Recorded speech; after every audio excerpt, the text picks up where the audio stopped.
Hello dear NEET aspirants, कैसे हैं आप सभी लोग। तो आज मैं इकोलॉजी का लेक्चर नंबर 1 लाया हूँ। इकोलॉजी हम निपटाते जाएंगे आगे और लेक्चर आते जाएंगे दो दिन से, ठीक है। तो इकोलॉजी का आज लेक्चर नंबर 1 में लेके आया हूँ। ध्यान से देखना, बहुत ही इम्पोर्टेंट टॉपिक है। इसमें 3 चैप्टर्स हैं टोटल और हम आज पढ़ेंगे ऑर्गेनिज्म एंड पॉपुलेशन वाला। इंट्रोडक्शन दे रहा हूँ। आज कुछ ज़्यादा नहीं पढ़ा पाऊँगा, ठीक है, बट जितना भी पढ़ाऊँ आपको ध्यान से देखना है और ध्यान से समझना है, ठीक है। क्यों? क्योंकि इसमें 8 से 10 क्वेश्चन आते हैं हमेशा नीट में, और बोर्ड के हिसाब से भी ये यूनिट जो है इकोलॉजी की बहुत इम्पोर्टेंट है। तो प्लीज़ अपना पूरा ध्यान इस पर लगाएं, ठीक है। हर एक बात को सुने तब जाकर समझ में आएगा, वरना ऊपर से जाएगा। तो देखो, आज हम पढ़ेंगे कि इकोलॉजी क्या होती है। इन्वायरमेंट होता है, क्या होता है? इन्वायरमेंट होता है ना। इकोलॉजी इक्वल्स टू इन्वायरमेंट, ठीक है। अब उस इन्वायरमेंट में ऑर्गेनिजम्स भी हैं, ठीक है। किस में है भाई? इन्वायरमेंट में है। तो ऑर्गेनिज्म इन्वायरमेंट में इंटरेक्शन कर रहे हैं, एक दूसरे से भिड़ रहे हैं, एक दूसरे से देख रहे हैं एक दूसरे को, और एक दूसरे से रिलेटेड है, इंटर रिलेटेड है और इंटर डिपेंडेंट है। यानी इन्वायरमेंट में ही एक दूसरे पे ऑर्गेनिजम्स क्या है? डिपेंडेंट हैं, ठीक है। तो क्या मैं यहाँ ये लिख दूँ कि यहाँ पे जो है ये लोग इंटर डिपेंडेंट होते हैं और यहाँ पे इंटर रिलेटेड होते हैं, सही है। अब यहाँ पे ऑर्गेनिजम्स की जब भी बात आएगी ना, तुम्हें पूछा जाएगा कौन कौन से ऑर्गेनिज्म हो सकते हैं। तो देखो, एक तो हो सकता है प्लांट, लिविंग है भाई साहब, ठीक है। एक होता है एनिमल, भी ऑर्गेनिज्म में आता है, और एक माइक्रोब हो सकता है जो उस इन्वायरमेंट में हो। प्लांट तो होते ही हैं, एनिमल भी होता है, माइक्रोब्स भी होते हैं छोटे छोटे। और इन्वायरमेंट में जो है आपके पास में 2 मेन कंपोनेंट्स हैं। पहला जो कंपोनेंट है इन्वायरमेंट का वो है बायोटिक, दूसरा है एबायोटिक, सजीव और निर्जीव, ठीक है, जिसे आप लिविंग नॉन लिविंग बोल देते हो नर्सरी क्लास में, ठीक है। बायोटिक में तो आपको पता ही है, प्लांट आएगा, एनिमल आएगा, माइक्रोब्स आएंगे, ठीक है, समझ में आई मेरे पास। और एबायोटिक में क्या आएगा? एबायोटिक में फैक्टर्स आएंगे, इन्वायरमेंटल फैक्टर्स आएंगे, ठीक है। इन्वायरमेंटल फैक्टर्स क्या होते हैं? जैसे लाइट हो गई, ठीक है, टेम्परेचर हो गया, सोइल हो गई, H2O हो गए, एयर हो गई, और भी बहुत सारी चीज़ें आती हैं एबायोटिक में, ठीक है, ठीक है। इस एरो का मतलब मैंने अभी भी क्या बताया था कि आपस में ऑर्गेनिज्म और इन्वायरमेंट के बीच में क्या हो रहा है। ऑर्गेनिज्म इन्वायरमेंट में क्या कर रहा है? इंट्रैक्शन कर रहा है। क्या कर रहा है? इंट्रैक्शन कर रहा है। और उसी इंट्रैक्शन की जो स्टडी जो हम करते हैं, उसी स्टडी को मैंने नाम दे दिया सर इकोलॉजी। क्या?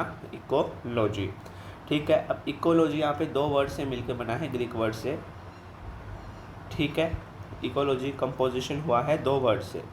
पहला है यहाँ पे आपके पास में ओइकोस, और दूसरा है आपके पास में लोगोस, ठीक है। लोगोस का मतलब होता है टू स्टडी, और ओइकोस का मतलब होता है कोई भी, मतलब ऑर्गेनिज्म का घर या फिर उसका हैबिटेट। मैं बोल दूँ हैबिटेट ज़्यादा सही रहेगा, ठीक है।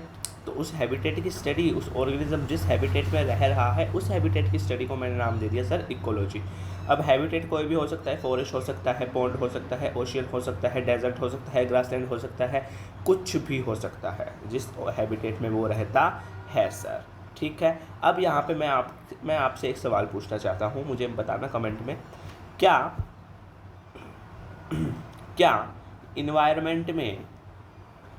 इन्वायरमेंट में बायोटिक और बायोटिक का इंटरेक्शन पॉसिबल है? बिल्कुल है। क्या बायोटिक एबायोटिक का इंटरेक्शन पॉसिबल है? ये मुझे बता दो, ठीक है। क्या इन्वायरमेंट में बायोटिक का इंटरेक्शन एबायोटिक्स के साथ पॉसिबल है? ये मुझे आप बता देना कमेंट में, ठीक है। सर बायोटिक और बायोटिक का तो है, बायोटिक, बायोटिक का तो है ऑर्गेनिज्म, ऑर्गेनिज्म का इन्वायरमेंट के साथ भी है, ऑर्गेनिज्म का ऑर्गेनिज्म के साथ भी है, ऑर्गेनिज्म का एबायोटिक के साथ भी है, ठीक है, और एबायोटिक का एबायोटिक के साथ नहीं है।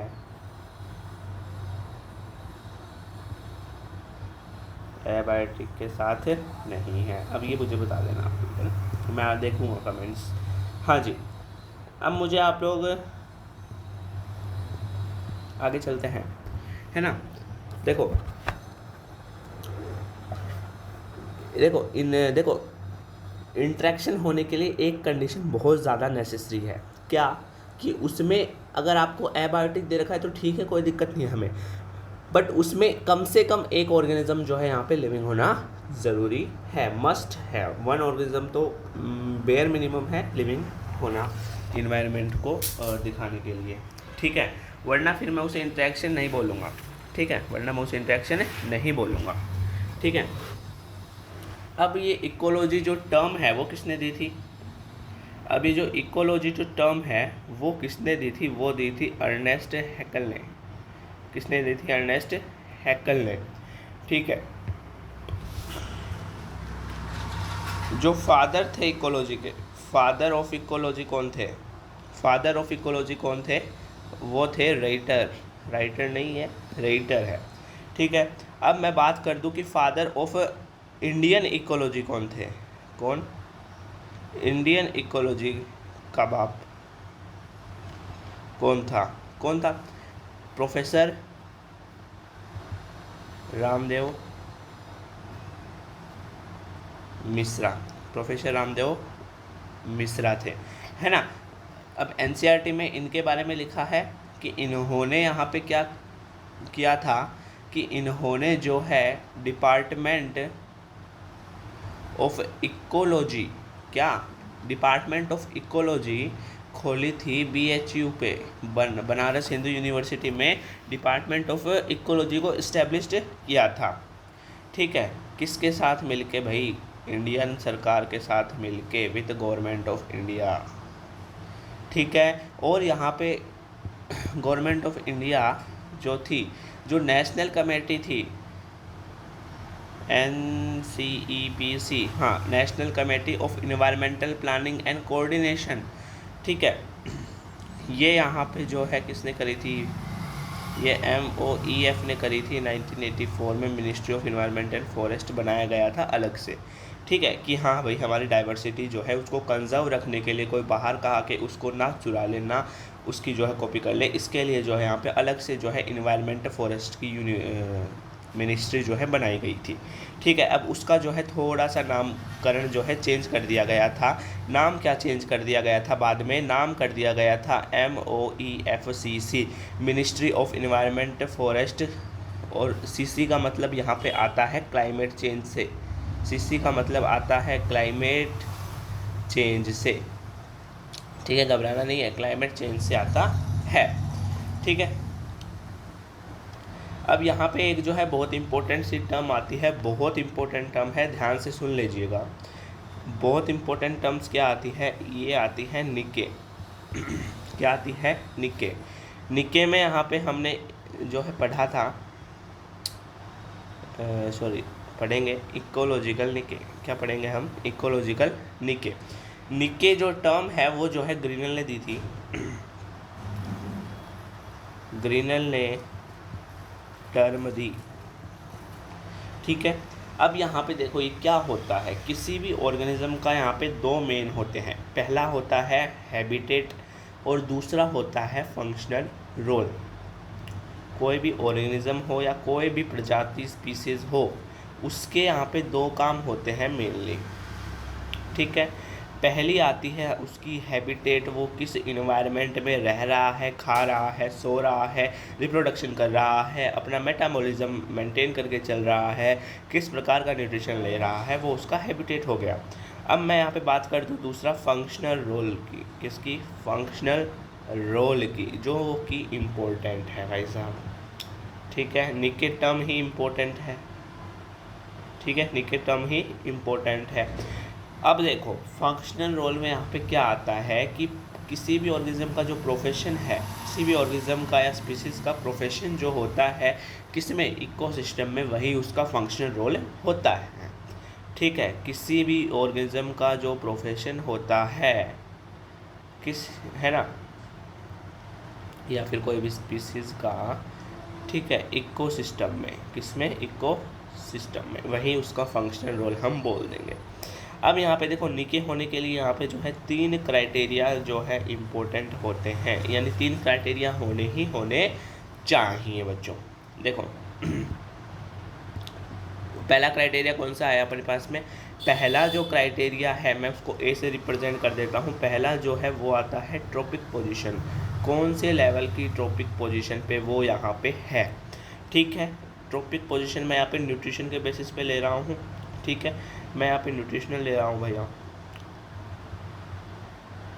ठीक है, ध्यान से देखना।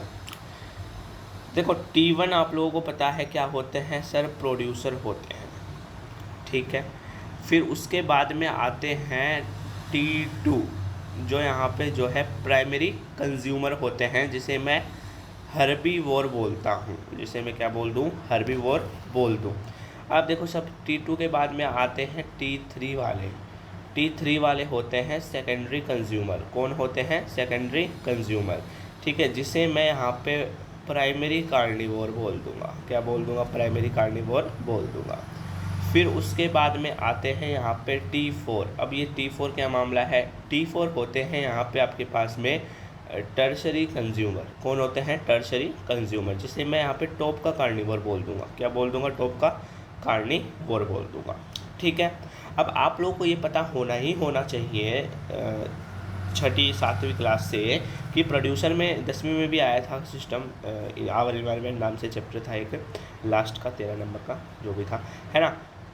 उसमें हमने पढ़ा था प्रोड्यूसर क्या होते हैं। प्रोड्यूसर हो सकते हैं ग्रास हो सकती है, हर्ब हो सकते हैं, ठीक है, शर्ब हो सकते हैं, ट्री हो सकता है, ये प्रोड्यूसर में आते हैं।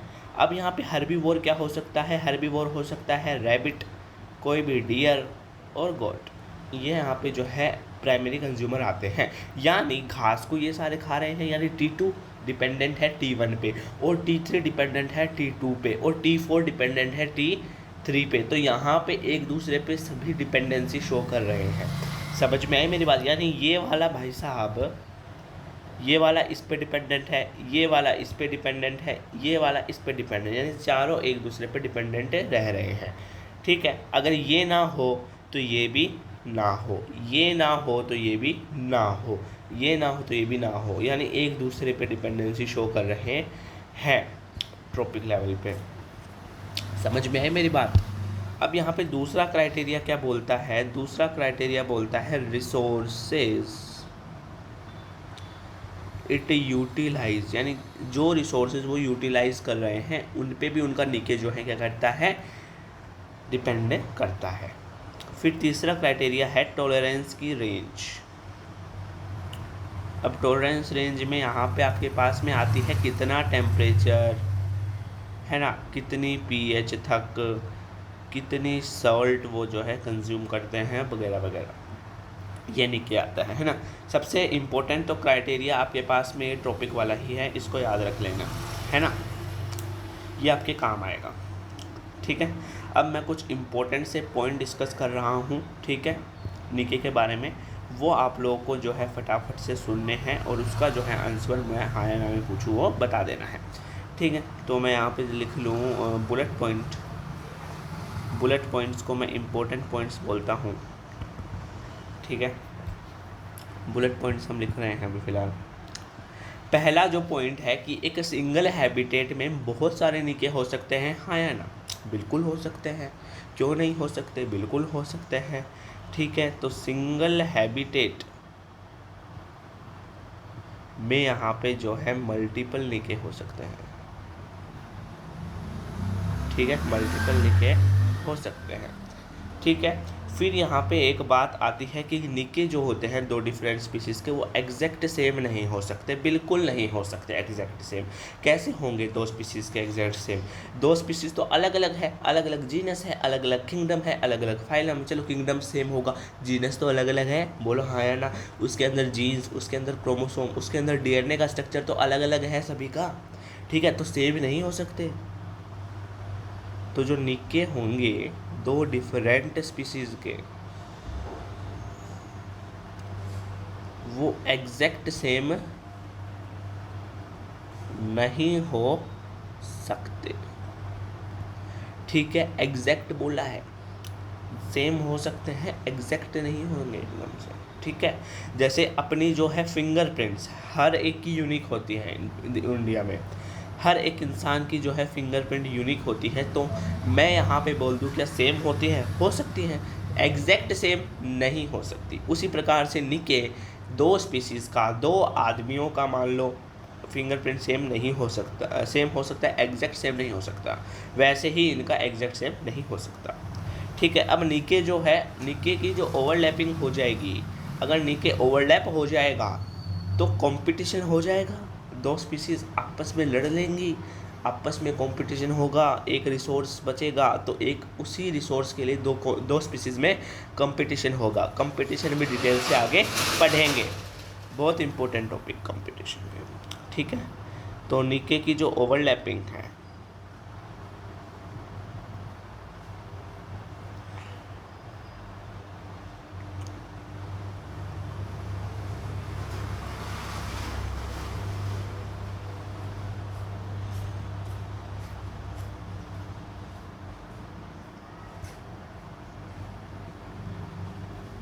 अब देखो निके का जो स्पेशलाइजेशन है ना, वो कंपटीशन को कम कर देगा, सही बात है। अगर अलग अलग निके हो जाएंगे तो कंपटीशन भी दो स्पीसीज़ के बीच में कम हो जाएगा, समझ में आई मेरी बात?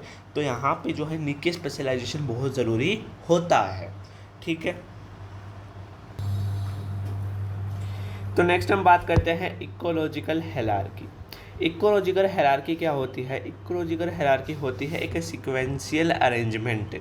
क्या बोला मैंने? एक सीक्वेंशियल अरेंजमेंट होती है, ठीक है। अब उसमें आते हैं, पहले आता है ऑर्गेनिज्म। ऑर्गेनिज्म होता है एक ऑर्गेनिज्म जो यहाँ पे लिविंग हो। ऑर्गेनिज्म जो है यहाँ पे स्मॉलेस्ट यूनिट होती है इकोलॉजिकल हायरार्की की, ठीक है। स्मॉलेस्ट यूनिट होती है इकोलॉजिकल हायरार्की कि कौन?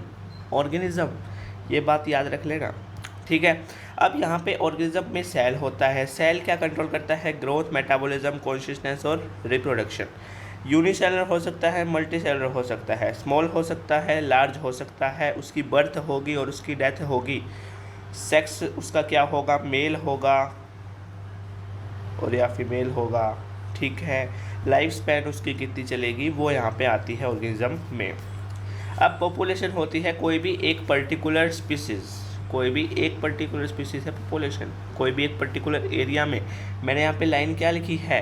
Group of individual of same species in a particular area in a particular time, ठीक है। यानी एक सेम स्पीसीज़ का इंडिविजुअल का जो ग्रुप होगा किसी भी पर्टिकुलर एरिया में, किसी भी पर्टिकुलर टाइम में, उसे हम बोलेंगे पॉपुलेशन।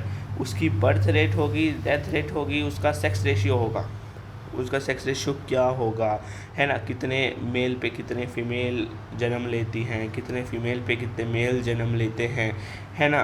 कितना मेल है, कितना फीमेल है ना। ये सब उनका सेक्स रेशियो हो जाएगा। फिर आती है कम्युनिटी। कम्युनिटी होती है दो या दो से ज़्यादा स्पीसीज़ का एक पूरा ग्रुप, दो या दो से ज़्यादा स्पीसीज़ का एक पूरा ग्रुप, जिसे हम कम्युनिटी बोलते हैं। हम कहाँ रह रहे हैं? हम कम्युनिटी में नहीं रह रहे हैं, हम कम्युनिटी में ही तो रह रहे हैं ना, सॉरी, हाँ हम कम्युनिटी में रह रहे हैं ना, है ना। पॉपुलेशन तो हमारे एक पूरे मोहल्ले की हो गई, पॉपुलेशन हमारे एक मोहल्ले की हो गई, पूरे मोहल्ले की। पूरे मोहल्ले में कुत्तों की पॉपुलेशन कितनी है, वो होती है पॉपुलेशन। पूरे मोहल्ले में कितने आदमी रहते हैं, वो होती है पॉपुलेशन, एक ही स्पीसीज़ का। और यहाँ पे कितने डिफरेंट स्पीसीज़ के कितने ग्रुप रहते हैं, वो होता है कम्युनिटी। कम्युनिटी जैसे आप फॉरेस्ट में जाओगे तो वहाँ पे कम्युनिटी ही कम्युनिटी मिलेगी, ठीक है। Group of individual of different species in a particular area in a particular time, ठीक है। इंडिविजुअल के डिफरेंट ग्रुप कौन सा हो सकता है? प्लांट कम्युनिटी, एनिमल कम्युनिटी और माइक्रोबियल कम्युनिटी। एमसी कुछ और ना समझें, ठीक है।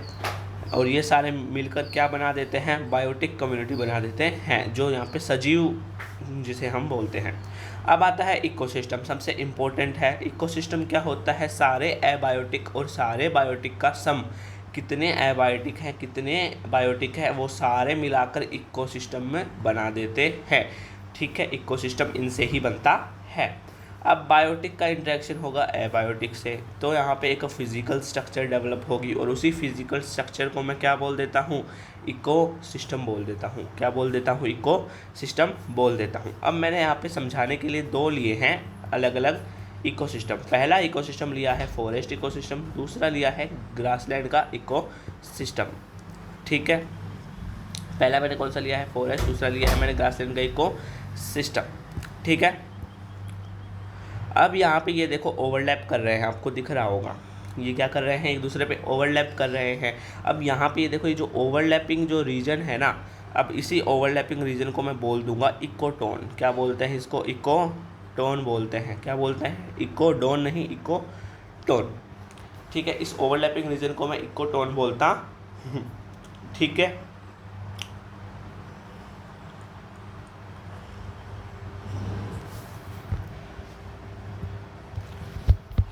चलेगा, इकोटोन देख लेते हैं फटाफट से। अब इकोटोन देख लेते हैं। इकोटोन यहाँ पे क्या होता है मैंने बता दिया है ऑलरेडी, दो एडजेसेंट इकोसिस्टम के बीच का ओवरलैपिंग रीजन होता है इकोटोन। अब देखो, जो डाइवर्सिटी होती है इकोटोन की, जो डाइवर्सिटी होती है ना, वो ज़्यादा होती है किस कंपेयर में? एडजेसेंट इकोसिस्टम के कंपेयर में, ठीक है। अब यहाँ पे जो है आपको डाइवर्सिटी ज़्यादा मिलेगी, है ना, इन एडजेसेंट इकोसिस्टम के कंपेयर में ज़्यादा डाइवर्सिटी मिलती है यहाँ पे। समझ में आई मेरी बात? अब यहाँ पे इकोटोन, यहाँ पे एज होता है इकोसिस्टम का, बिल्कुल सही है। ये देखो एज पे, ये एज पे है ना, तो एज ही तो है इकोसिस्टम का, बिल्कुल सही बात है। फिर बोलिए, जो स्पीसीज रहती हैं इकोटोन में, उनको हम एज्ड स्पीसीज बोलते हैं। एज्ड स्पीसीज कैसे बोलते हैं सर? ये देखो, यहाँ पे ये किनारे हैं, मान लो यहाँ पे कोई बंदर रहता है, यहाँ पे कोई चिंपांजी रहता है, तो यहाँ पे जो रहने वाले बंदर चिंपांजी, उनको मिलाकर एज स्पीसीज बोल दो। समझ में आई? अब यहाँ किनारों पर रहते हैं, है ना, एज स्पीसीज, यहाँ पर रहते हैं, यहाँ पर रहते हैं, यहाँ पर रहते हैं, यहाँ पर, तो यहाँ पे एज पे रहते हैं, किनारों पे रहते हैं, तो उनको हम एज्ड स्पीसीज बोल देते हैं। फिर एज स्पीसीज यहाँ से ज़्यादा कंपटीशन फेस करती है, बिल्कुल सही बात है। ओवरलैपिंग रीजन है, लिमिटेड रीजन है, लिमिटेड रिसोर्सेज है, और यहाँ पे जो है स्पीसीज थोड़ी ज़्यादा हैं, तो इस वजह से लिमिटेड रिसोर्स के लिए दो स्पीसीज आपस में कंपटीशन करेंगी ही करेंगी। उनको भी तो खाना चाहिए, मर जाएंगी वरना वो। और इकोसिस्टम जो है स्मॉलेस्ट यूनिट होती है नेचर की। समझ में आई? ठीक है, तो आज यहीं तक पढ़ते हैं, नेक्स्ट लेक्चर में हम आगे भी पढ़ेंगे, ठीक है, इकोसिस्टम को और डिटेल में देखेंगे। काफ़ी इंटरेस्टिंग टॉपिक है और काफ़ी मज़ा आ रहा है मेरे को पढ़ाने में, ठीक है, इस चैप्टर को, ठीक है, काफ़ी इंटरेस्टिंग है, ठीक है। तो मिलते हैं नेक्स्ट लेक्चर में, तब तक के लिए bye bye, take care, thank you.